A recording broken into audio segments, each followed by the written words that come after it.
आप ससुराल जाइए, आपसे दो घर संस्कारित होता है, एक मायका एक ससुराल। घरे अपने मायके में सब कुछ कह रही है, ससुरे पहुंचत मत कहीं हमरे यदि होते नहीं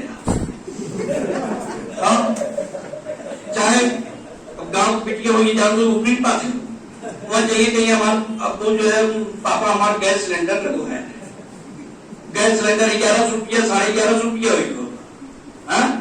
लेकिन बेटियों से भी ये कहूंगा कि आपके पास में आप अगर घर माँ बाप से आई हो तो एक चीज समझ लो, ताली दोनों हाथ पर।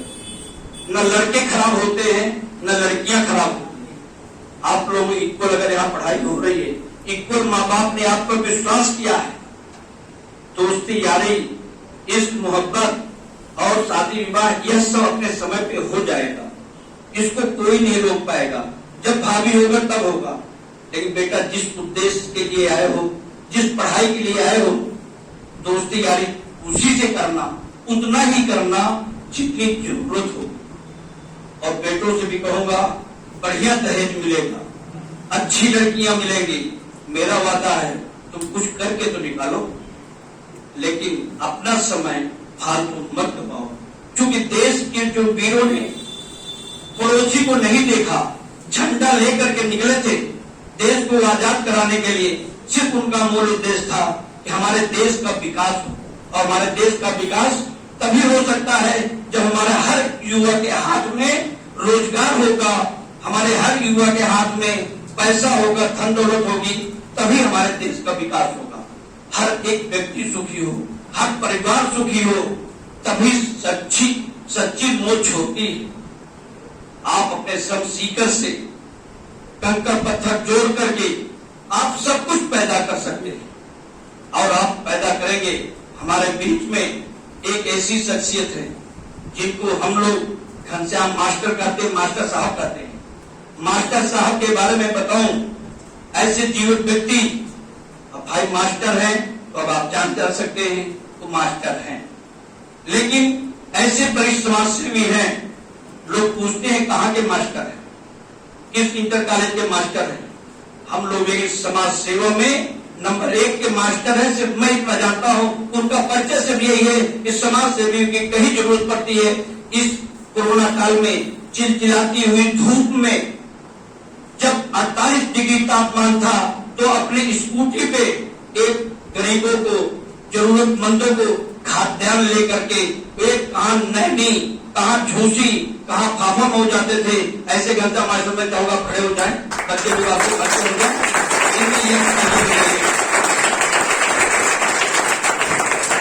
आपकी एक बेटी बीटेक करके उड़ीसा के किसी विश्वविद्यालय में गेस्ट लेक्चरर हुई है, उसके लिए भी तालियां हो जानी चाहिए। बेचारे कोरोना काल में अपने घर में खाना नहीं पाते थे, घर नहीं जाते थे, इनके लिए बगल वाला जो मकान था उसमें रहते थे, लेकिन अपने घर न जा करके सिर्फ गरीबों, मजदूरों, छात्रों और जरूरतमंदों के लिए हमेशा निकलते रहे। ऐसे घनश्याम मास्टर भी थे और हैं। इसी बीच में देखिए मेरा छोटा भाई है, बीएसएफ से आया है। जब इसकी नौकरी के लिए हम लोग बड़ा सीना करके, तब इसे दुबला पतला था, इतना कठिन परिश्रम करता था, इतना दौड़ता था, दौड़ लगा के आज तो बड़ा हैंडसम लग रहा है, स्मार्ट लग रहा है। इसके लिए ताली चाहिए आप लोग। कर भी रहा है। मैं इसका वीडियो देख रहा था, जिस समय पहुंचा है ऐसा बैग फेंका है और ऐसा जाके मम्मी को अपनी गोदी में उठा के वो किया। मैं तो रोक के खड़े हो गए देखने में। वो वाला वीडियो अच्छा लगा। हम शायद ज्यादा बोल रहे हैं, लेकिन आप सब लोगों से, क्योंकि बुजुर्ग आदमी जो होता है बोल ही करा थी, मुकरे कुछ नहीं ना जाते हैं। और इस लड़के भूखा प्यासा, और जो भूख प्यास लगी रहा था बहुत नहीं वहां सकता, निक नहीं लगा। तो जब पता रहा कि प्रशांत सब लड्डू को कुछ व्यवस्था की है यहाँ, तब दिमाग तो वहां लड्डू रहा था। ठीक है, बात सुने में अच्छा लगा था। इसलिए जब पेट में चूहा कूद रहा हो तो बहुत अच्छा भाषण दीजिए, तो अच्छा नहीं लगता है। देखिए हमारे यहाँ पर अतिथि लोग जो आए हुए हैं कैसे उठ के चले जा रहे। आप लोग को मौका नहीं, वहां वो बैठाए नहीं तो आप लोग को बगल खिसक लेते।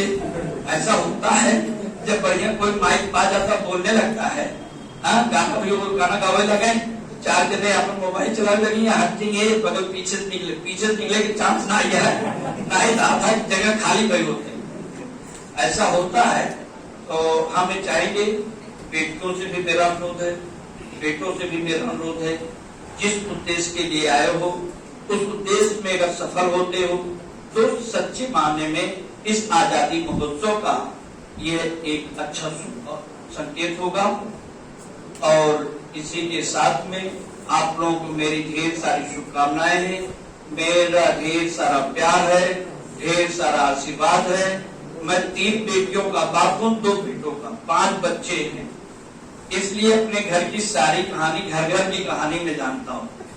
इस नाते भी मेरी बात को अन्यथा मत लेना। इसी के करीब में मैं अपनी बात को यहीं पर विराम दूं, दे दूं भाई साहब। तो श्रीनाथ जी बोलना बंद करूं ना? प्रशांत सर देखिए हम गए हैं, ये चाह रहे थे कि माइक हमको मिले, हम भी अपनी कुछ बात कहें। इसी के साथ अपनी बाड़ी को विराम देते हुए एक बार आज आप लोग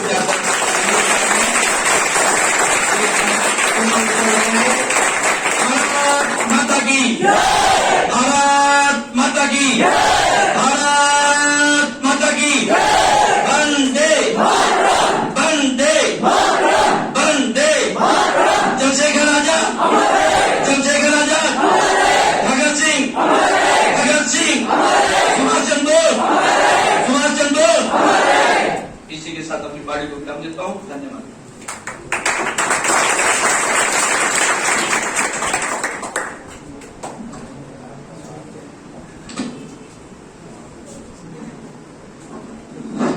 ज्यादा कुछ अभी तो मैंने बताया कि सब कुछ प्रोग्राम टाइम से ही था, थोड़ा सा टाइम का मैनेजमेंट गड़बड़ हो गया, थोड़ा सा कंफर्मेशन में, क्योंकि 2 बजे का था, 2 बजे का 4 बजे होने की वजह से थोड़ा समस्या ये आ गई है कि सब लोगों का दूसरे जगह पे 5 बजे से प्रोग्राम था। तो अभी हम लोग बाद में बातें चीतें करते रहेंगे, तब तक मैं चाहता हूँ कि एक यहाँ पे छोटा सा गजल सुनाए सर और जावेद सर, उसके बाद फिर हम लोग कार्यक्रम आगे बढ़ाएंगे। संचालन का अब सारा कार्यभार जावेद सर अभी देखेंगे। एक बार जोरदार तालियां होनी चाहिए हमारे डायरेक्टर साहब।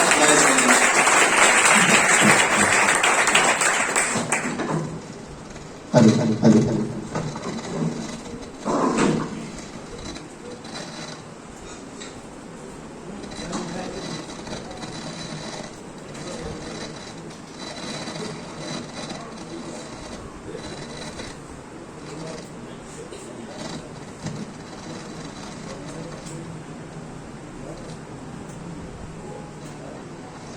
ऐ इश्क तुझ पे ये जान भी कुर्बान है, ऐ इश्क तुझ पे ये जान भी कुर्बान है, पर ऐ देश तुझ पे ये इश्क भी कुर्बान है। सबसे पहले तो मैं माफी चाहूंगा, काफी देर से आना हुआ, 2 कार्यक्रम में गए और श्रीनाथ भैया का आदेश है 1 कार्यक्रम में और जाना है। कल 4 जगह तिरंगा यात्रा किया गया और रात को 2 बर्थडे सेलिब्रेट किया गया। रात के सुबह के 7 बजे निकले और रात के 11:15 बजे कमरे पे पहुंचे। इंस्टीट्यूट का भी काम देखना था। यहाँ आके यही कह रहा हूँ कि मोहब्बत का हर दिल में इम्कान होता, मोहब्बत का हर दिल में इम्कान होता तो हर घर में मीर का दीवान होता। और आपके महफिल में आकर यही सोचते हैं ना आते तो बड़ा नुकसान होता। आते हैं इधर 15 अगस्त की तरफ। मैं चाहूंगा माइक जैसा भी हूँ वैसे छोड़ दीजिए, बहुत अच्छा है। चल रहे इंसानियत का हक में ऐलान होना चाहिए, इंसानियत का हक में ऐलान होना चाहिए। कोई भी हो पहले इंसान होना चाहिए, इंसानियत का हक में ऐलान होना चाहिए। कोई भी हो पहले इंसान होना चाहिए। जात धर्म भाषा मजहब इसकी बातें बात में, सबके पहले में हिंदुस्तान होना चाहिए, सबसे पहले में हिंदुस्तान होना चाहिए।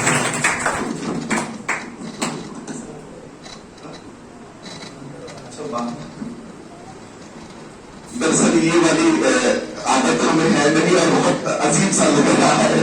ये प्रशांत साहब में बहुत अच्छा जचता है।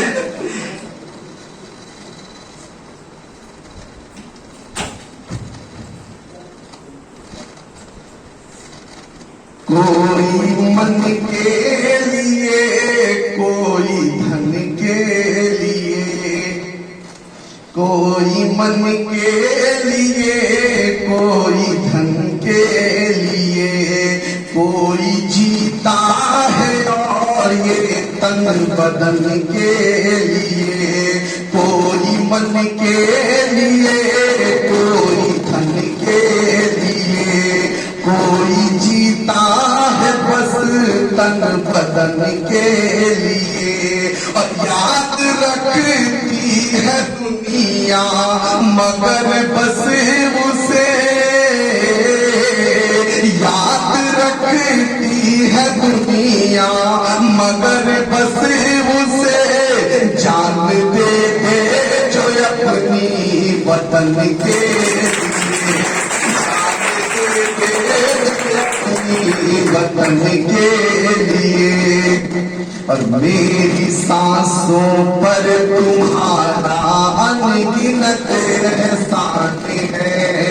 आजादी का अमृत महोत्सव और ये 4 मिसरे सुनिएगा कि मेरी सांसों पर तुम्हारा अनगिनत एहसान है, तेरी खुशहाली रहे कहता मेरा ईमान है, तेरी खुशहाली रहे कहता मेरा ईमान है।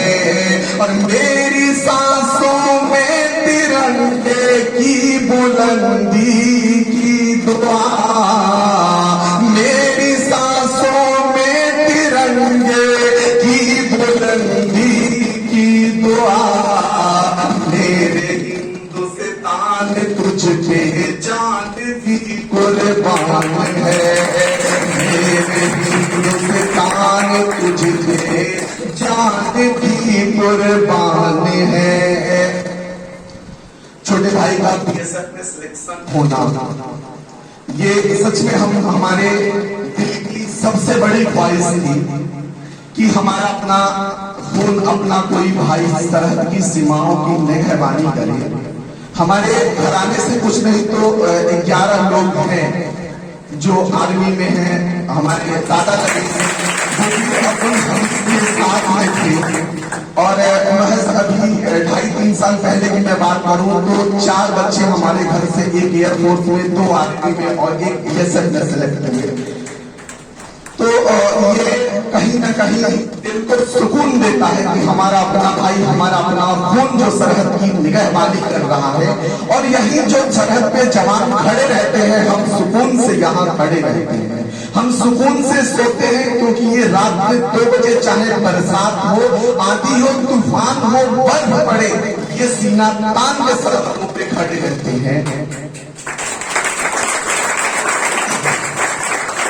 जब ये सीमाओं पे खड़े रहते हैं, कभी कभी ये व्हाट्सएप हमें फोटो करते हैं, सच में दिल दहल जाता है कि इनका कभी कभी ऐसा होता है कि जो पास के बम्बू होते हैं उसमें फोन ऊपर बांध के एक मैसेज करते हैं कि यहाँ सही सलामत है, ठीक ठाक है, क्योंकि बॉर्डर की जो बंदिशें हैं वो बड़ी वैसी रहती हैं। अगर पड़ोसी मुल्क कभी उनको डराती है, ये लोग सीना तान के आंख से आंख मिला के और सूद समेत अगर कुछ वो लोग करते हैं तो ये सूद समेत इंडियन आर्मी और बीएसएफ के जवान, चाहे हर एक जो जवान है वो सूद समेत वापस करता है। ये है इंडिया।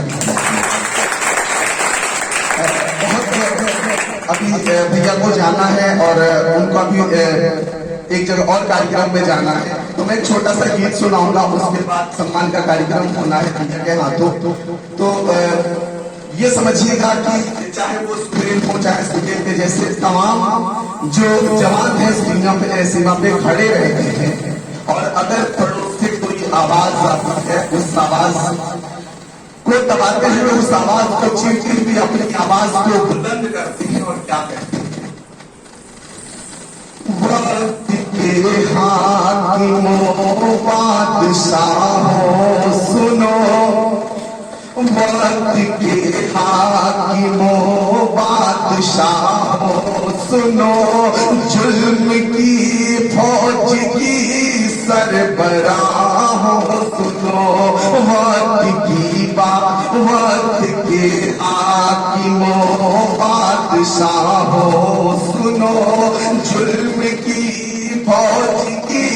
सरबराहों सुनो, कातिलों के सभी खैरखाहों सुनो, ऐ सियासत के मगरूर साहों सुनो, अब की सारी हदों से गुजर जाएंगे, अब की सारी हदों से गुजर जाएंगे, मत समझेगा डराने से डर जाएंगे, और मौत का खौफ देता है हमको भला, मौत का खौफ देता है हमको भला, मौत जिस रोज आएगी मर जाएंगे, हम की सारी हदों से गुजर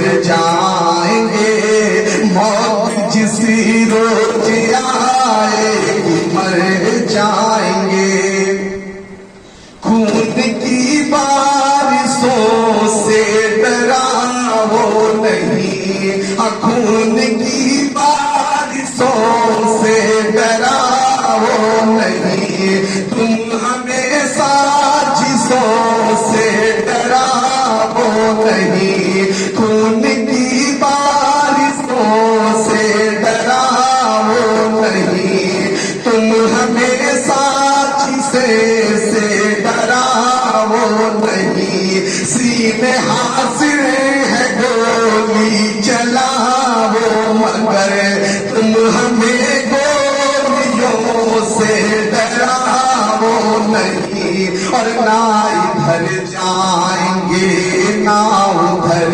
जाएंगे, जब होता है ना कि 2 कदम पीछे हट जाइए तब ये कहते हैं जवान कि ना इधर जाएंगे ना उधर जाएंगे, बन के खुशबू हवा में बिखर जाएंगे, ना इधर जाएंगे ना उधर जाएंगे, बन के खुशबू हवा में बिखर जाएंगे, मौत का खौफ देता है हमको भला, हम तिरंगा लपेटे बदन पे हुए, इस जमीन से जमीन पर उतर जाएंगे।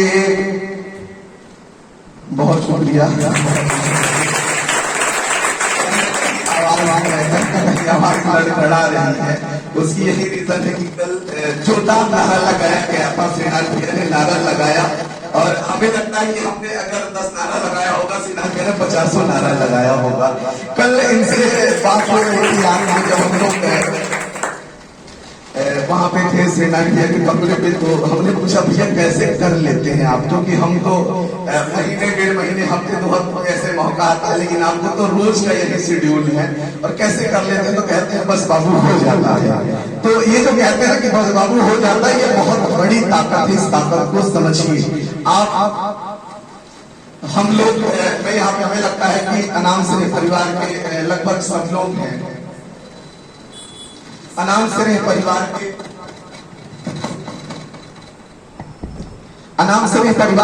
लगभग सब लोग हैं। पहले से शुरुआत करूंगा, घनश्याम भैया है, घनश्याम भैया सभी आप परिचित हुए।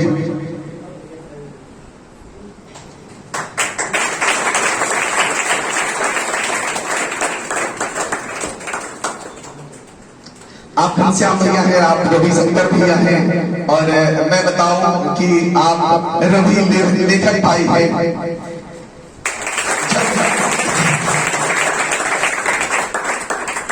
जब कोरोना काल में चारों तरफ बेतहाशा केवल चीज की आवाज आ रही थी, आप सृजन भाई हमारे दोस्त और के छोटे भाई हैं, अनाम सिंह परिवार से जुड़े हैं, और ये तमाम वो चेहरे हैं जो मदद के लिए एक पैर पे अगर रात के 1 बजे कोई आवाज आती थी, ये लोग निडर होकर अस्पताल में, बताऊं एक जो सबसे बड़ा वो था कि उस वक्त का जो सेकंड वाला वेव चल रहा था, हॉस्पिटल के आसपास दुकानें नहीं खुली रहती थी, खाना खाने के लिए जो मरीजों को लेके एडमिट होते थे, उस वक्त भैया खाना बनवाते थे गेस्ट हाउस में बैंक रोड, और वहां से पैकेट लेके सब लोग बांटने निकलते थे। जो बसों से यात्री जाते थे भैया अपने हाथों से लाई चना गुड़ और ये चीजें पैकेट बना बना के आपने डिस्ट्रीब्यूट कराया। तो हम खुशकिस्मत हैं कि आपकी निगहबानी में, आपकी छत्र छाया में हम लोग पल रहे हैं। आप जो कुछ भी है इसका सिर्फ और सिर्फ ये है कि आप बड़े भाई की तरह हमेशा आपका सर पे हाथ रहा, और मैं दुआ करूंगा उस तरफ से, उस ईश्वर से, उस भगवान से कि हमेशा हमेशा आपका ये छत्र छाया, ये आपका आशीर्वाद वाला हाथ हम सबके हाथ, हम सबके सर पे रहे।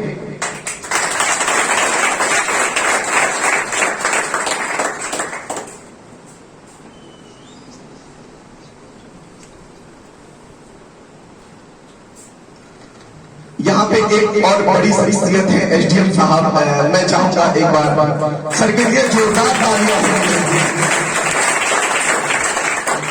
सर के लिए जोरदार तालियां होनी चाहिए। मैं चाहूंगा कि सर मंच पे आके बैठे। सर वो कहते हैं, किसी बड़े शायर ने कहा है कि वो अलग बात है कि खामोश खड़े रहते हैं, वो अलग बात है कि खामोश खड़े रहते हैं, जो बड़े हैं वो बड़े रहते हैं। और ऐसे ही दरवेशों से मिलता है हमारा सजरा, जिनके कदमों में कई ताज पड़े रहते हैं।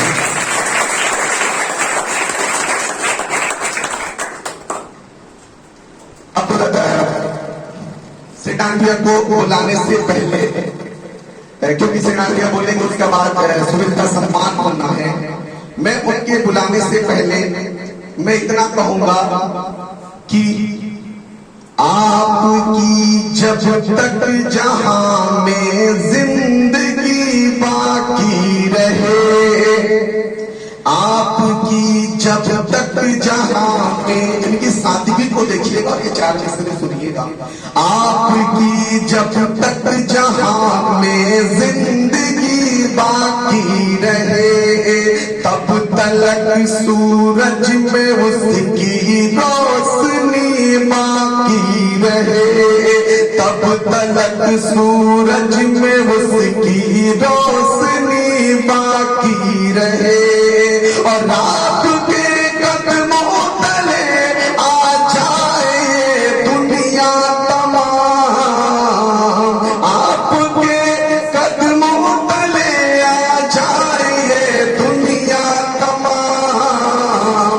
मैं दुआ करता हूँ फिर भी सादगी बाकी रहे, मैं दुआ करता हूँ फिर भी सादगी बाकी रहे। और अभी हम 7-8 साल से आपसे जुड़े हैं, मैं यहाँ से लगभग हमारा 350 किलोमीटर दूर है, मैं घर से दूर रहता हूँ, लेकिन अगर रात के 1 बजे भी अगर मैं एक मैसेज करूँ और ये लगता है कि नहीं, एक अगर कुछ हमें हो जाए तो एक बड़ा भाई है जो सब कुछ संभाल सकता है, जो ये एहसास दिल में आता है ना, उसी एहसास का नाम है श्री नारायण। मैं आप जो 7-8 साल से जुड़ा हूँ, लेकिन आप जाने कितने सालों से विकलांगों के क्षेत्र में काम कर रहे, समाज सेवा का काम कर रहे हैं, और उसी की देन है कि आप हर दिन प्रतिदिन आप एक कामयाबी को, आप मैं बताऊं कि कई कमरे हैं जो आपके अवार्ड से, सम्मान से भर चुके हैं। और हमें बेझिझक हम ये कहते हैं कि जो दुनिया का सबसे बड़ा अवार्ड होगा जल्द ही आपके दामन में होगा। लोग ये कहते हैं कि आप समाज सेवा करते हैं, आपको क्या मिल जाता है? मैं मुस्कुराकर ये कहता हूँ कि अगर आप रात को जब सोने जाएंगे, दिन भर की जो थकन होती है, तो आप सुकून से जब सोते हैं, आपके चेहरे पे एक मुस्कान होता है, और वो मुस्कान आपको सबसे अच्छा सुकून देता है, सबसे बेहतर सुकून देता है। वही जो आपके लिए होता है सबसे बेहतरीन पल होता है, वो आपको सब कुछ दे देता है।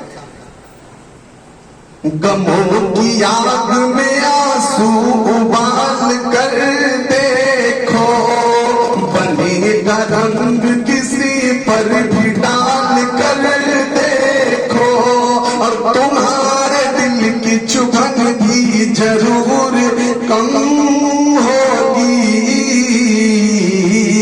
किसी के पाँव का कांटा निकाल कर देखो, निकाल कर देखो,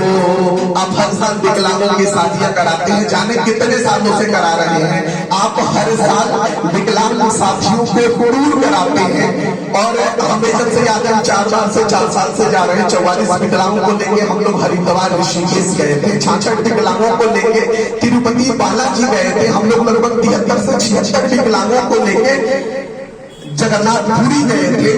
अभी अगला मैं चाहूंगा कि अगला कहाँ जाना है, आज अनाउंसमेंट भी हो जाए। अब तक की सबसे बड़ी ताली होनी चाहिए श्री नारायण भैया के लिए, लेकिन अभी नहीं, पहले तो पेमेंट नहीं करते होंगे सर को, पहले हमें तालियां क्यों दे रहे हैं, ऐसा है? चलिए। जख्म तो आएंगे मगर हम नहीं आने वाला, जख्म तो आएंगे मगर हम नहीं आने वाला, सादगी का लिए परचम नहीं आने वाला, जख्म तो आएंगे मगर हम नहीं आने वाला, सादगी का लिए परचम नहीं आने वाला, और आने वाली कई सदियों को तरसना होगा, आने वाली कई सदियों को तरसना होगा, दूसरा कोई नारायण नहीं आने वाला, दूसरा कोई नारायण नहीं आने वाला। मैं सीधे अपना माइक दे रहा हूँ श्री नारायण भैया को, आए और 2 शब्द बोले, आप बोलने सम्मान किया जाए, फिर शब्द बनवाया जाए।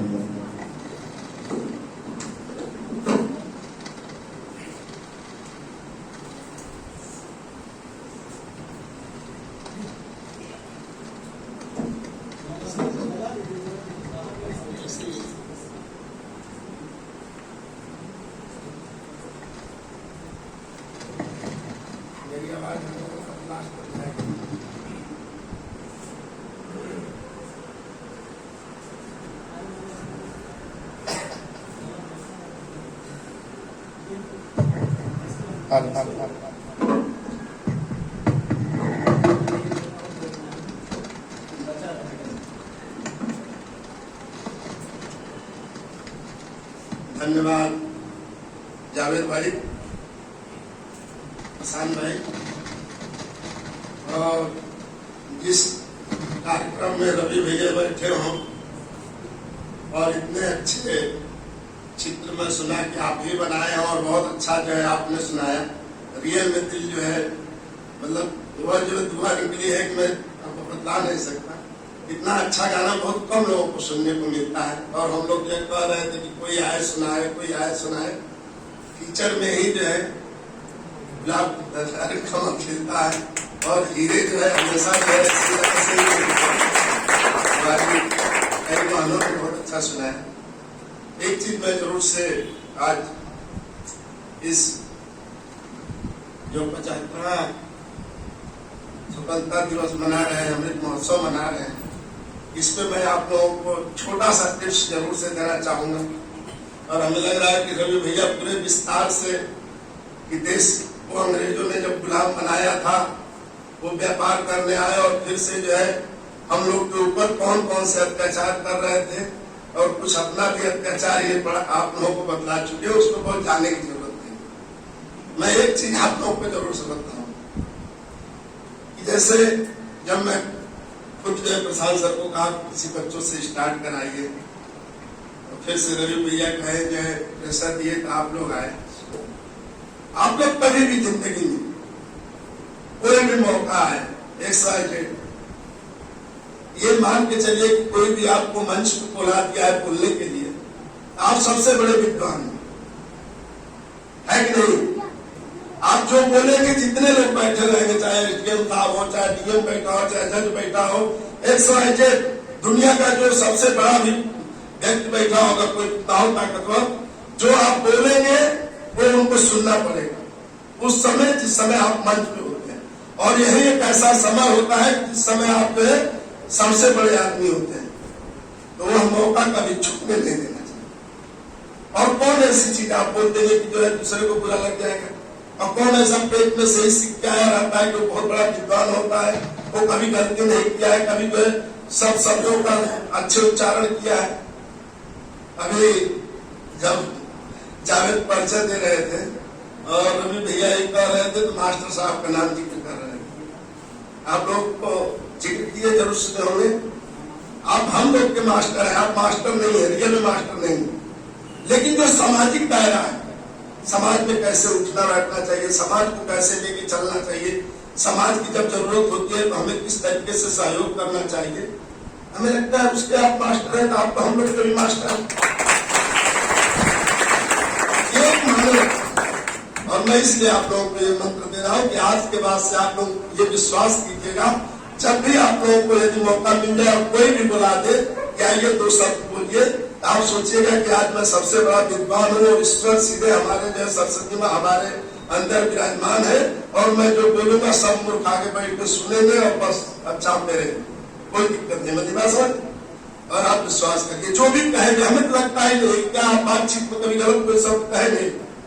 कौन ऐसी बात है जैसे आज 15 अगस्त के ही बारे में जो है बतलाया जाता, नॉर्मली सब लोग जानते हैं कि क्यों मनाया जाता है, अंग्रेज जो है कौन कौन से अत्याचार किए, क्यों आखिर अंग्रेजों को भगाने की जरूरत थी, अंग्रेजों को कैसे भगाया गया, लड़कों से लेके जो है किसानों से लेके सब लोग जो है व्यापारी से लेके अपना जो है अधिवक्ता तक सब जो है अपना जो है काम धाम छोड़ के रोडों पे उतर गए ताकि बहुत बड़े अत्याचार कर रहे होंगे तभी तो उतर गए। आपके मोहल्ले पे कोई जो है बहुत बड़ा लोखंड निकल जाता है तो पूरे मोहल्ले में धीमे धीमे पंचायत करके कुछ दिन के बाद उसको या तो काउंटर करा देते हैं या उसको जेल में भिजवा देते हैं, होता है कि नहीं।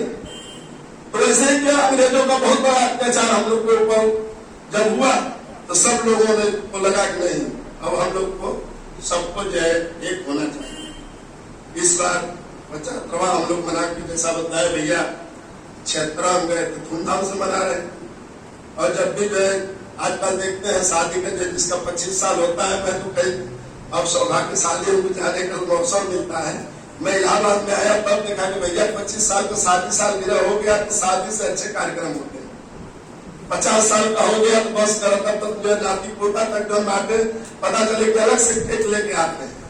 ये अच्छी कल्चर है। तो हम लोग जो 75 साल मनाए बहुत अच्छे से मनाए, जिस दिन 100 साल मनाएंगे और अच्छे से मनाएंगे। इसके पीछे मकसद आखिर हम लोग क्यों मना रहे, इसके पीछे यही मकसद होता है आगे आने वाली पीढ़ी वह कम से कम जाने। देखिए व्यापार करने आए चाहे पुर्तगाली हो चाहे डच हो चाहे अपने अंग्रेज, ये सब क्या व्यापार के बहाने धीमे धीमे देखे कि हम लोगों में कुछ कमजोरी थी। हम लोग उस समय जात बिरादरी धर्म मजहब के नाम पे लड़ रहे थे। उसके पहले मुस्लिम शासक हम लोग के ऊपर थे, जैसे हम लोगों में धीमे धीमे जो हिंदू शासक बने वो लोग अपने में जो है कि नहीं यार हम अपना राज्य जल्दी जल्दी जो है उसको मार के गिरा ले, चाहे उसके ऊपर कब्जा कर ले, बेईमानी कर ले, जैसे भी कर ले। उसका फायदा अंग्रेजों ने उठाया और वही फायदा उठाकर उन लोगों ने क्या, उन लोग को लगा कि नहीं यार जो है हम लोग जो है इन लोगों पे सीधे राज करें और व्यापार जो आज इन लोग को बदौलत कर रहे हैं, इन लोगों से हम लोग को परमिशन लेना पड़ रहा, परमिशन न लेना। उन लोगों ने वही किया और जितना कूटनीति हो सकता है आप लोग सब लोग पढ़ते हैं और पढ़ रहे हैं और सब लोग पढ़ेंगे उसके बाद बतलाऊंगा। एक चीज मैं जरूर सिखाना चाहूंगा आप लोगों से कि कभी भी एक हम लोग जो है कहावत कहा जाता है कि मुंह में राम बदल में छुरी, सब लोग सुनेंगे। ऐसा नहीं होगा कि कहावत जो कोई नहीं सुना होगा, निश्चित रूप से सुनेंगे। कभी ऐसा नहीं होना चाहिए, मेरा अपना व्यक्तिगत मानना है कि ये नहीं होना चाहिए कि मन में कुछ और रहे करे कुछ और। यदि आप लोग स्टूडेंट हैं, आप लोग यहाँ पढ़ने आए हैं तो सबसे पहली प्राथमिकता यही है कि आप रियल में अच्छे से मन से पढ़िए। और जब भी थोड़ा मोड़ा भी इधर ऐसा हो ही नहीं सकता है कि नौजवान है पढ़ने आए हैं, ऐसा हो ही नहीं सकता कि आपके दोस्त मित्र ना हो, आप जो है थोड़ा मोड़ा इधर उधर भटके ना। निश्चित रूप से ये प्रक्रिया है, जैसे कि अच्छी क्रिया होती है कि अच्छी क्रिया होती है। अच्छी क्रिया पे आपका कंट्रोल हो सकता है लेकिन अच्छी क्रिया पे कंट्रोल नहीं हो सकता। सब लोग आपको पढ़े जाते हैं तो आप नौजवान है, हैंडसम है, पढ़े लिखे हैं और यहाँ जो है अपना गांव छोड़ के आए हैं, माँ बाप है नहीं, यहाँ थोड़ा मोड़ा समय निश्चित है कि आपके पास है तो आप जो है अपना समय जो है क्या करेंगे, अपने पढ़ाई के साथ साथ दोस्त मित्रों में लगाएंगे। वही चुनने में बस जो होता है गलती कि आप किनको अपना आदर्श बना रहे, किनके साथ आप अपना उठ बैठे। अब इसमें भी जो है मैं बहुत अंदर नहीं डालूंगा।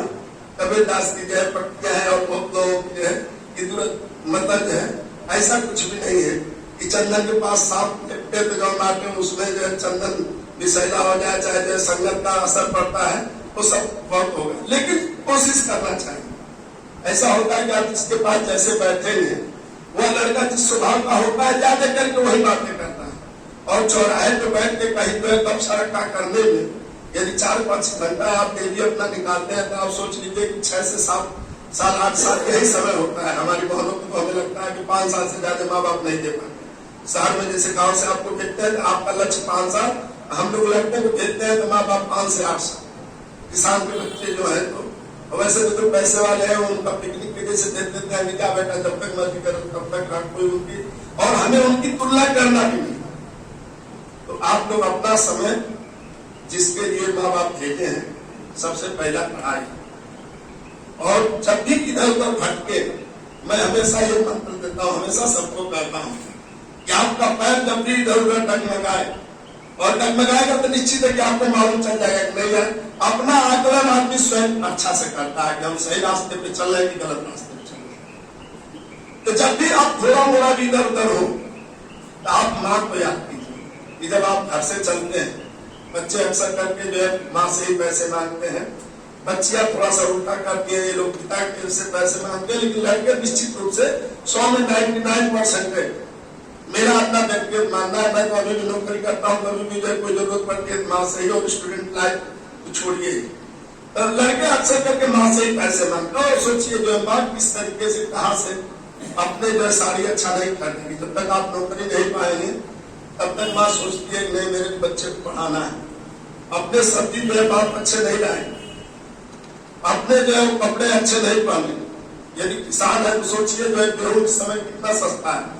पता चला कि 3 बोरा 4 बोरा बेचेंगे तब आपका 1 महीने का खर्च देगा, और 1 बोरा गेहूं पैदा करने में बाप को इस धूप में, माँ को इस गर्मी ठंडी जाड़े बरसात को कैसे झेलना पड़ता है आप कभी कल्पना कीजिएगा। और आप आकर उसके पैसे को यदि गलत कामों में लगाते हैं, यही 5 से 8 साल में जो बतलाया, यही जो पढ़ाई का समय होता है ग्रेजुएशन के बाद, आप फिर से जिंदगी भर जो है या तो हंसते हैं या रोते हैं। तो वही संगत का असर होता है। जैसे आप संगत करेंगे अच्छे लोगों का, अच्छे किताबों का, अच्छे आजकल तो जो ई लाइब्रेरी निकल गई है कितनी अच्छी, जिस लड़के को भी थोड़ा मोड़ा इधर उधर जो बहुत ज्यादा पैर उछलता हो ये लाइब्रेरी में चला जाए अपने आप। और जब भी आप माँ को चेहरा याद करेंगे तो विश्वास कीजिए जब आप पढ़ाई में भटक नहीं सकते। ये मेरा अपना आकलन। और एक चीज बताए, मुझे इलाहाबाद ने बहुत कुछ दिया। मेरी शादी हुई और मैं शादी हुई तो पहली बिटिया मेरी, और बिटिया जब हुई तो मुझे जो है जब वो 4 साल की हुई तब मुझे जो है मेरी वाइफ कहने लगी कि इसको पढ़ाना है। मैं बोला हाँ यार पढ़ाएंगे तो मुझे रियल में नहीं मालूम था। मैं गांव से बिलोंग करता था और कभी यहाँ के प्राइवेट स्कूल में गया नहीं, क्या फीस होती है। मैं 2011 की बता रहा हूँ, 2010 की बात बता रहा हूँ। जब मैं पहले बार अपनी बिटिया का एडमिशन कराने गया तब मुझे मालूम चला उस समय की 7,000 रुपया तो बस एडमिशन फीस है। उस समय का 2010, और उसके बाद से लगभग 1400 रुपये फीस। मेरा मतलब आप समझ लीजिए मैं नौकरी करता नहीं था। मैं इस मामले में लगी था कि मेरी वाइफ उस समय कुछ काम करती थी, नर्स का काम वो करती थी, तो उससे हम लोग का खर्चा पानी चल जाता था। कोई जो है मैं लाइफ में अपना जो है बहुत काम धाम वाला सिस्टम नहीं रखा। हमें लगता है कि हम यदि नहीं जेब में पैसे हैं तो कोई जरूरी है कि चाय पिए, और कोई जरूरी है कि आपको पिलाएं, और आपको नहीं पिलाएंगे कि आपसे दोस्ती है कि हमारी अच्छा है संबंध जो है खराब हो जाएगा। आगे दिखावटी किस चीज का? हम यदि मान लीजिए 500 रुपये ही यदि हमारा कुर्ता पैजामा ये मेरे 200 रुपये मीटर का यदि कपड़ा है, काम चल जा रहा, तो जो है कोई जरूरी है कि नहीं मैं जो 1000 रुपये मीटर का ही पढ़ूंगा तभी आपसे परिचय होगा। दिखावटी आगे किसके? जो आपका दोस्त मित्र रहेगा, जो आपके साथ रहेगा, क्या वो 10 दिन के बाद आपके पूरे अंदर तक नहीं जान जाएगा कि पैसा उधार लेके खाने वाला है, जो उधार उनका है ना चाहे के उधार लेके फिर भी क्या है कोई मतलब? वो लड़का जिसके आप दिखलाएंगे नहीं यार मैं जूता ब्रांडेड पहना हूँ 4000 का, अब पता चले तो उसी के आगे जो हाथ पसार लिए नहीं 500 दे दे यार मेरा महीने के काम चल जाए, तो आपकी इज्जत रह जाएगी। तो कभी भी मतलब इस चीज से बचना चाहिए। मैं आपको ये कहना था, तो मैं ये बता रहा था कि मुझे अपने बिटिया के एडमिशन कराने का, तो मैं बड़ा हैरान हूँ।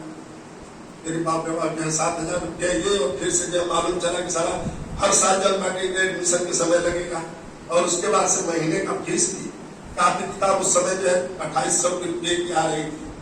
अभी पहली मतलब KG1 में हम पहले बार जाने साला KG1 KG का जो है मतलब 4 साल ऐसे करेंगे, उसके बाद से पहले में ले जाएंगे। मैं शुद्ध गाँव का पढ़ने वाला, यह गाँव का जो है हम लोग जो है टाट पे बैठ के पढ़े हैं, और पटरी जावेद हो सकता है आप लोग नई पीढ़ी वाले न देखे हो, हम लोग लकड़ी के पटरी पे पड़े और उसको जो है खूब चमकाते थे काजल लगाकर, और रगड़ते रगड़ते जो है उसको जो है जिससे दुधिया बोलते थे, जिसमें भोरे रहते थे, वो जो है उसकी पेनी जो है कट जाती थी। रवि भैया पढ़े होंगे, आप जो SDM साहब जो है खूब अच्छी तरीके से जानते होंगे, पढ़े होंगे।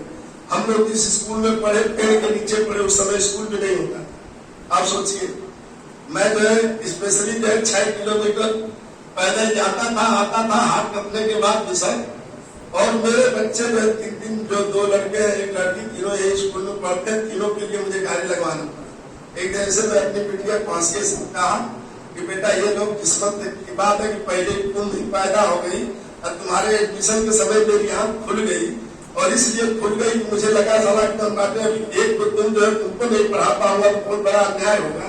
तो मैं मेहनत मतलब जो आप लोगों को बताना चाह रहा हूँ, उसके पहले बिटिया के एडमिशन कराने से पहले कसम से मैं कभी नौकरी के लिए नहीं सोचा। आप विश्वास करें, मैं जैसे आप लोगों का लक्ष्य होगा ना, आप लोग सोचते होंगे ना कि नहीं मैं आया हूँ तो पढ़ के नौकरी करने के, निश्चित है कि आप लोगों का ये लक्ष्य होगा।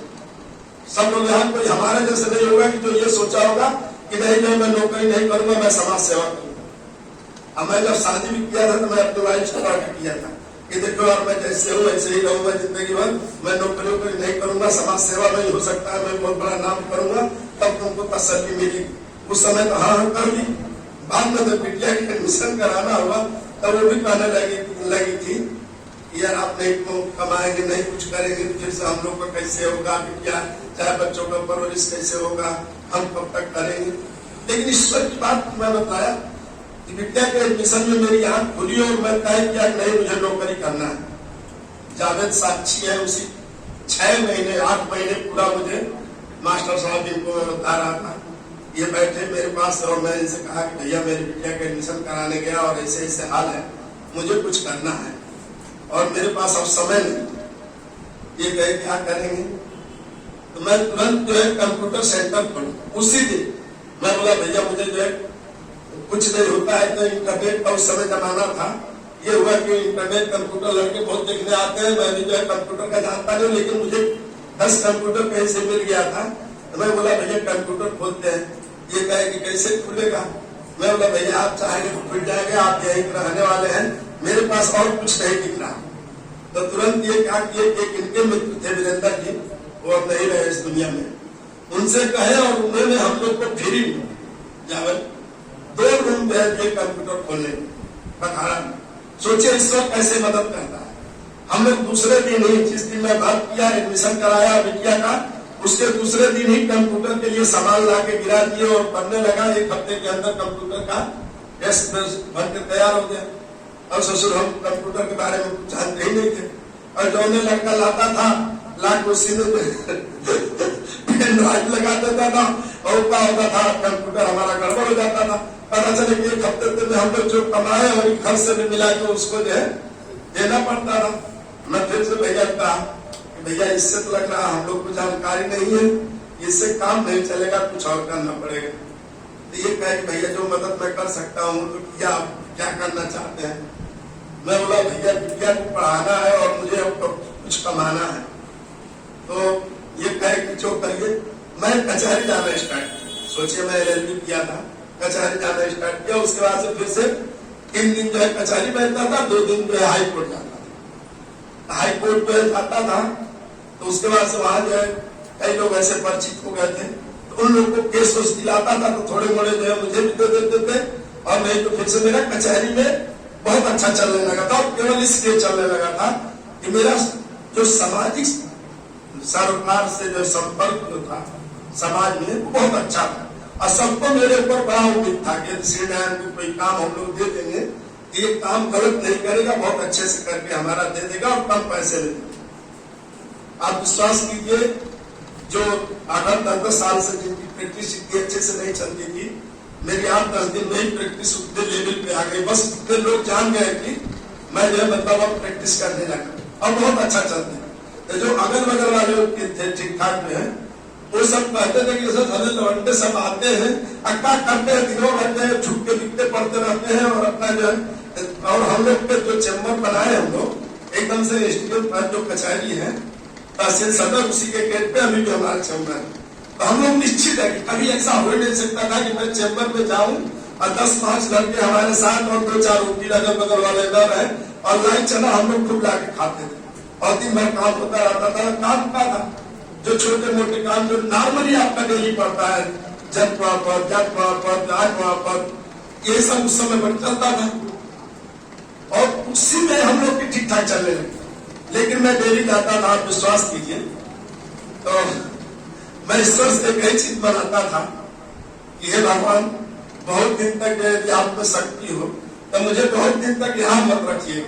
आपको सच बताओ, और मैं डेली बनाता था। मैं कई बार इन लोगों से जिक्र भी किया, मैं क्यों मनाता था, इसका भी कारण। देखिए, वकालत एक ऐसा पेशा है कि आपको ये नहीं मालूम कि आगे वाला झूठ बोल रहा है कि सही बोल रहा है। और यदि वो झूठ भी बोल रहा है, चाहे सही भी बोल रहा है, और गलत यदि वही मर्डर करके आया है और आपके पास आया है और कह दिया कि हमें बचाना है, आपको बचाना है, जो कि वकालत पेशा कहता है, उसका पेशा कहता है। मैं सोचूं कि सारा जब बाटे जिंदगी भर इसी में रहूंगा तो मुझे भी जो है जितने समाज के खराब लोग हैं, गंदे लोग हैं, मैं जिसके लिए लड़ता हूँ, जिसके लिए जो है मतलब हमेशा प्रयत्न करता हूँ कि ये लोग समाज से हटे, अच्छे लोग आए। अब पता चला कि जो पैसे के लिए उन्हीं लोग की पैरवी करूं, तो मैं फिर से विनती डेली करने लगा और फिर से सोचा कि कैसे इसमें से निकलूं। और मेरा इधर कंप्यूटर सेंटर भी चल ही रहा था और उसमें मेरा काम भर के आने लगा। और काम भर के नहीं, आप विश्वास करिए, मेरा ठीक ठाक आने लगा था। आज मैं कचहरी चाहे हाई कोर्ट में रहा होगा तो बहुत अच्छा चल। मैं फिर से ये हुआ कि आप नौकरी और सरकारी करना है, सरकारी नौकरी करना है तो कैसे मिलेगा। आप लोग रातों दिन पढ़ते हैं, जैसे मुझे बड़ा ताज्जुब होता है कि जैसे किसी लड़के से पूछे कई घंटे पढ़ते हैं तो तुरंत उसका टपाक आवाज जवाब होता है कि 16 घंटे 14 घंटे। 12 घंटे से कम तो हमें आज तक कोई लड़का जल्दी मिला ही नहीं बतलाने वाला। मैं सारा बड़ा ताज्जुब मानता हूँ कि मेरा दोनों हाथ नहीं, और ऐसा अभी नहीं, मतलब जो सोचिए जो ये मेरा 90 में हाथ का रहा और 32 साल हो गए। 32 साल से जिस लड़के का हाथ नहीं, कभी किताब लेके बहुत नहीं पढ़ा, इसके बावजूद भी मैं कभी लाइफ में फेल नहीं। और जो जैसे भैया ने बताया कि मेरे पास डिग्री BA MA LLB और मैं डबल BEd, जनरल BEd और स्पेशल BEd, यही सब आप लोग मिलेंगे। इससे ज्यादा डिग्री आप लोग नहीं लेंगे। बहुत करेंगे, थोड़ा सा ज्यादा हमारे से खलियर हो गए, PhD कर लेंगे, इससे ज्यादा नहीं करेंगे। मैं नहीं खलियर था, क्योंकि अब मेरे कंधे पे जिम्मेदारियां आ गई कि मैं बताया, अब उन जिम्मेदारियों को मुझे ढोना था, इसलिए मैं PhD नहीं कर पाया। उसी चीज का मुझे थोड़ा दुख रहता है, लेकिन कोई वो नहीं। तो मैं सोचा कि नौकरी अब मुझे करना है। आप विश्वास कीजिए, मात्र 4 महीने के अंदर अंदर मैं फार्म डाला, मेहनत किया और 5वें महीने में मेरा रिजल्ट, नौकरी का रिजल्ट मेरे हाथ में रहा और मैं आज जो है ये प्रतिज्ञा होना चाहिए कि नहीं आपको क्या करना है और कैसे करना है। दोस्त मित्र आते जाते रहते हैं। आप सोचिए हमारा फील्ड अलग, जावेद प्रशांत का फील्ड अलग, मास्टर साहब का फील्ड अलग, या विद्यालय के मैनेजर है शिखर बाबू, रवि जो है लेखक है, सबका फील्ड अलग है। रवि भैया अपना कर्मचारियों के लिए आंदोलन करना, लेकिन जब भी सामाजिक कभी जरूरत पड़ती है, समाज को कभी जरूरत पड़ती है, जैसे जावेद ने बताया कि फर्स्ट कोरोना में हम लोगों ने लाई, चना और राशन लगातार 68 दिन, एक भी दिन अब्सेंट नहीं की। और कोई शहर का ऐसा घटना नहीं होगा कि जो ये कहले कि नहीं हम फोन किए और ये लोग राशन हमारे यहाँ नहीं पहुंचाए। और बकायदे जो लोग एक टीम में थे सब लोग लिखते थे अपने मोबाइल पे, फेसबुक पे। बहुत लड़के तो ट्राई करते थे कि सस्ता पहुंचा भी रहे हैं, सब कैसे ही लिख रहे हैं। आपको सच बताओ, बहुत लोगों को, बड़े लोगों को विश्वास नहीं होता था, बहुत बड़े लोगों को विश्वास नहीं होता था कि क्या ऐसा भी संभव है कि लोग तो मतलब आपके घर तक जो इस कोरोना में कोई मिलने नहीं जाना चाह रहा, अपना रिश्तेदार भी मिलने नहीं जा रहा और ये सब पहुंचा रहे हैं। और ये भी जैसा मार साहब बोल रहा है कि जो कोई सरकारी, हम लोग जो है आज तक जो है ये प्रतिज्ञा किए हैं कि सामाजिक कार्य करने के लिए कोई जरूरी नहीं है कि सरकार से लाइसेंस, आपको पढ़ने के लिए क्या हम लोग से लाइसेंस लेने की जरूरत है क्या? किसी को बताने की जरूरत है क्या? क्या द्रोणाचार्य का कोई गुरु था क्या? सामाजिक कार्य करने के लिए कभी सरकार से लाइसेंस की जरूरत नहीं। वो लोग को जिनको एनजीओ चलाना है, जिनको उनसे भी कुछ चाहिए, सरकार से कुछ चाहिए, उन्हीं की जरूरत। उस समय हम लोगों ने 68 दिन में इस शहर में कंटिन्यू लगभग 3 ट्रक राशन हम लोग वितरण किए।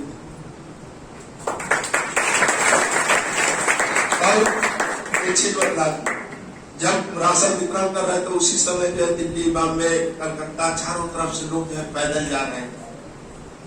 आप सोचिए वो मंजर आप लोग देखे होंगे, गाड़ियों में जो है बकरी जो है भेड़े जो है लाद के जाती है ट्रक में, बीच में एक जो लगाए रहते हैं।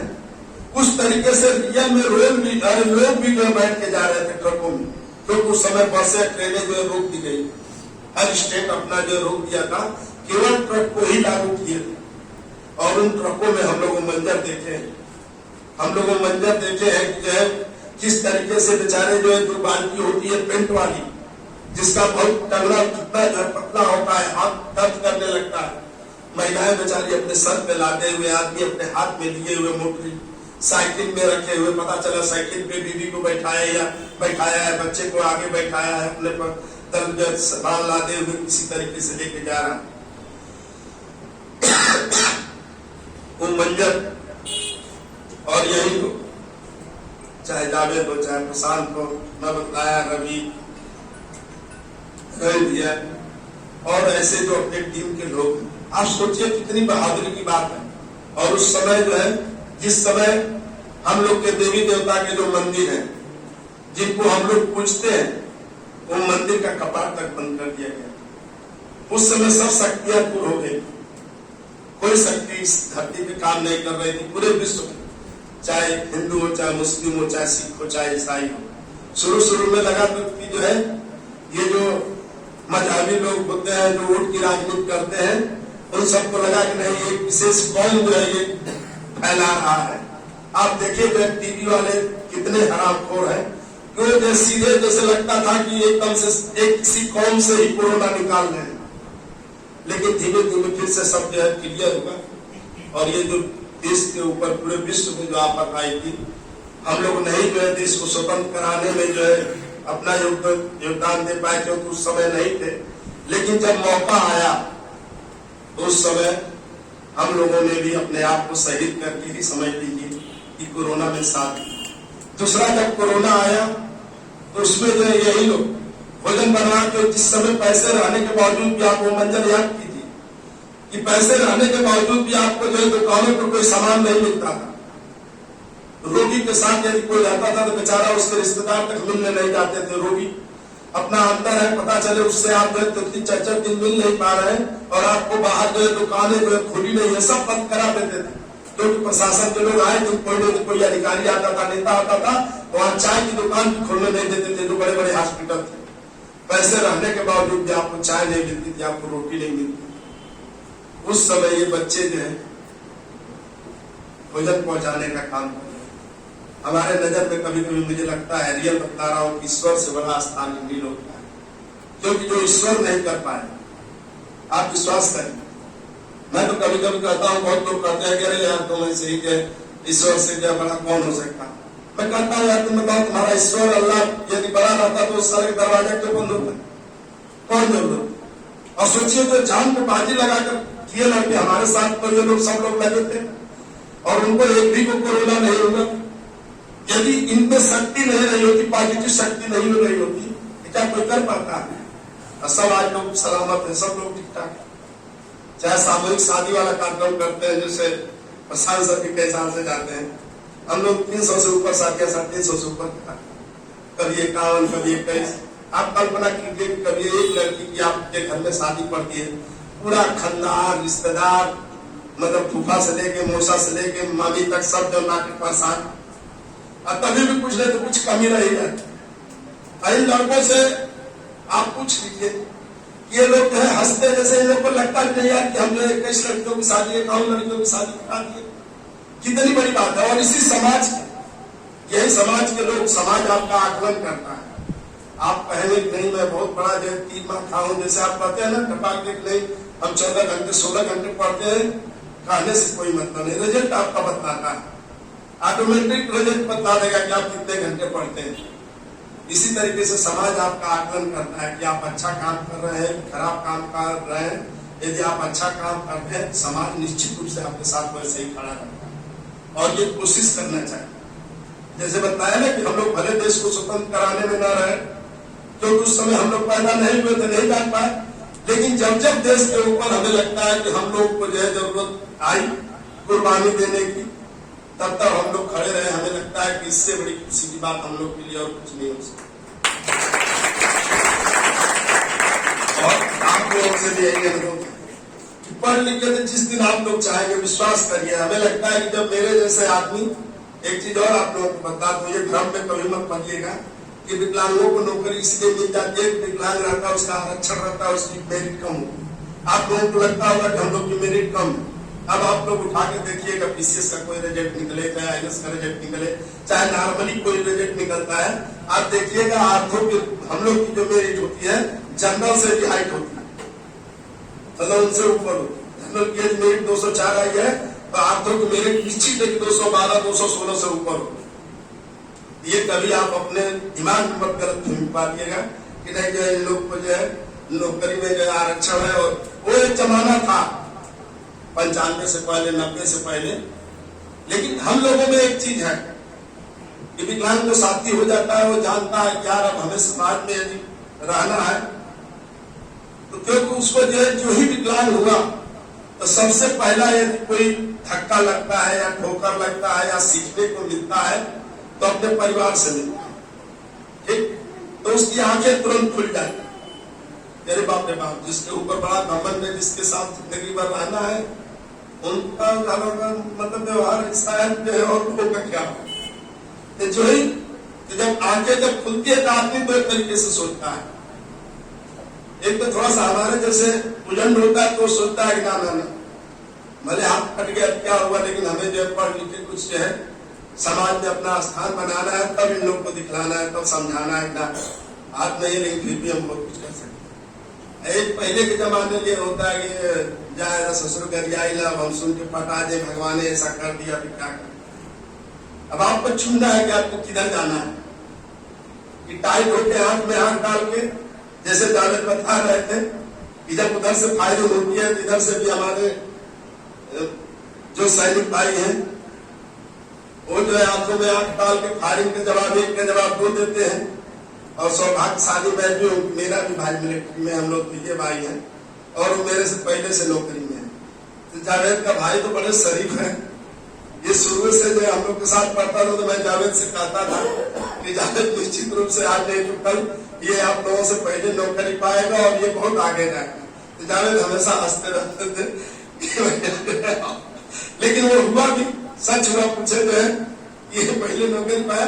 लेकिन मेरा भाई मैं बताया वो बहुत जन है, वो मिलिट्री का नौजवान, वो कहता है कि भैया हम तो चाहते हैं कि साला ये कौन उधर से गोली छूटे और पूरा का पूरा मैगजीन खाली कर देता है और कहता है हमें मजा आता है। विश्वास करें मैं बात तक देख नहीं पाया कि मिलिट्री उधर से कौन चलाया, लेकिन एक झुटाई में कौन और गोली चल जाती है तो कहता है हमारे मतलब उसकी मिलिट्री को जो है जब वो जम्मू कश्मीर में था तो उसको आदेश था नहीं आप लोग गोली चला सकते हैं। तो वो कहता था कि झुटाई में वो चिड़िया भी जब नाटक कुटुर करी तो हम लोग को मजा आता, जब नाटक पूरा खाली कर देता हूँ मेरा अधिकारी आके साक्षी करता है और कहता हूँ भग गया सलाम होता। ये कह रहा था कि आप लोगों से बस एक ही विनती है कि अच्छे काम जब भी मौका मिले और सामाजिक कार्य करने में कभी बहुत समय नहीं लगता है। आप कभी भी कल्पना कीजिए कि आप मान लीजिए किसी को रोड यदि कोई ब्लाइंड आदमी क्रॉस कर रहा है तो उसको पार कराने में, रोड पार कराने में कई मिनट लगेगा, मुश्किल से तो 4-5 मिनट, इससे ज्यादा नहीं लगेगा। यदि कोई बुजुर्ग आदमी चढ़ रहा, कहीं बेचारे चढ़ने में उसको दिक्कत है, उसको हाथ पकड़ लेंगे बस पार करा देंगे, कई मिनट लगेगा, 2-4-5-10 मिनट। यदि कोई विकलांग जा रहा, साइकिल नहीं चढ़ पा रही है तो उसको धक्का दे देंगे, कितने मिनट लगेगा? 10-20 मिनट। ऐसे यदि आप मान के चलिए अपना समय 2 घंटे बर्बाद कर लीजिए, आपके नजर में बर्बाद। आप बैठ के जो चाय की दुकान पर बकैती करते हैं, 2-4 घंटे चला जाता है, वो आपके नजर में बर्बाद नहीं होता है। लेकिन यदि ऐसे कामों में बर्बाद होगा, आप सोचिए कि वो 2 घंटा यदि आपका बर्बाद हुआ, आप जब रात में सोइए, खान सर का क्लास आप लोग सुनते हैं नहीं, वो बताया है नहीं कि आप दिन भर की अपनी प्रतिक्रिया को यदि दिमाग का तेज करना चाहते हो तो आप जो है अपना IQ बढ़ाना चाहते हो तो क्या करेंगे? बस जब सोने जाइए, जैसे मैं कहा ना कि जितना आपके ऊपर बलाई आती है, जितना आपका दिमाग इधर उधर भागता है, आप माँ का चेहरा याद करेंगे तो अपने आप भागना आपका दिमाग कंट्रोल हो जाएगा, इधर उधर नहीं भागेगा। वैसे ही दिन भर का यदि आप आकलन करेंगे रात में सोते समय, ऑटोमेटिक आपको याद करेंगे। और जब आप याद करेंगे और जब आपको उस बुजुर्ग आदमी का, चाहे उस बुजुर्ग महिला का, चाहे विकलांग का, जब वो साइकिल कांपती है, हाथ कांपते हुए, जब आप उसको जो है पहुंचा रहे हैं, पार कर रहे हैं, जब वो मंजर याद आएगा तो आपको बड़ा सुकून मिलेगा, नहीं यार मैंने अच्छा काम।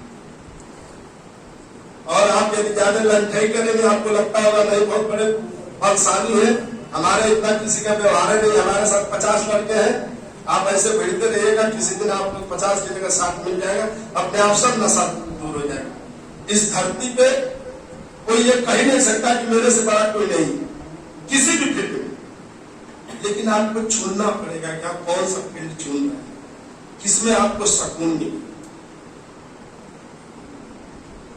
अब बहुत समय ले लिया, अभी बहुत समय लेता, लेकिन एक ऐसे आदमी का समय हम लोग लिए हैं तो आदमी समय के बड़े पंक्चुअल है। 5 बजे हम लोग का समय था, मेरे मोबाइल पे जो फोन आ रहा था, मेरा फोन हैंग हो गया, उनको मैं मैसेज करके फिर से कर दिया हूँ भैया 6 बजे तक आएंगे, इसलिए हम लोग की मजबूरी है। तो उस आदमी से मुझे एक चीज सीखने को मिला, जैसे जानते हैं कि मैं भी कहीं जाता हूँ तो जरूर से यदि आप अच्छे आदमी हैं तो आपसे कुछ जो भी सीखने लायक है सीखते हैं। जिनके अभी हम लोग जाएंगे, कुलदीप भाई हैं, चौक में सोने की उनकी दुकान है, वो भी पढ़े लिखे नहीं। एक चीज और बताओ, जैसे कौन कह रहा था कि मैं कहता हूँ कि मैं पढ़ा लिखा नहीं, प्रशांत सर आप कह रहे थे क्या? बताइए बेटा, मैं इसलिए कहता हूँ कि रियल में आप लोगों के जैसे मैं झूठ क्यों, मैं किताब लेके बहुत क्लास करके नहीं पढ़ा हूँ, मैं इलाहाबाद विश्वविद्यालय से BA, MA, LLB सब कुछ रहा हूँ, लेकिन LLB इसलिए कर डाला कि मुझे हॉस्टल बचाना था, MA इसलिए कर डाला कि मुझे नेतागिरी करना था, समाज सेवा करना था, वहां एक से बढ़ के मतलब उपाय मिलते रहता था, आंदोलन करने का जुगाड़ सीखता था, क्योंकि तो मुझे जिस फील्ड में जाना था उस फील्ड की एक नर्सरी वहां पे थी। लेकिन मैं जब भी सुनता था जिसका, मेरा दिमाग और एक चीज और बदला, जो लोग भी हट के काम करते हैं, जो समाज में अपना एक मतलब चाहते हैं कुछ स्थापित हो, उनको कभी आप पढ़ाई लिखाई से मत तोड़ना। बहुत ऐसे अधिकारी हैं निकम्मे कि जो जिंदगी में एक चवन्नी भी किसी को नहीं दे सकते, अपने बीवी बच्चों के लिए सब कुछ करते हैं और रिटायरमेंट होने के बाद अगर वहीं पे बीवी बच्चे उनको लात मार के भगाते हैं। और समाज में बहुत ऐसे लोग हैं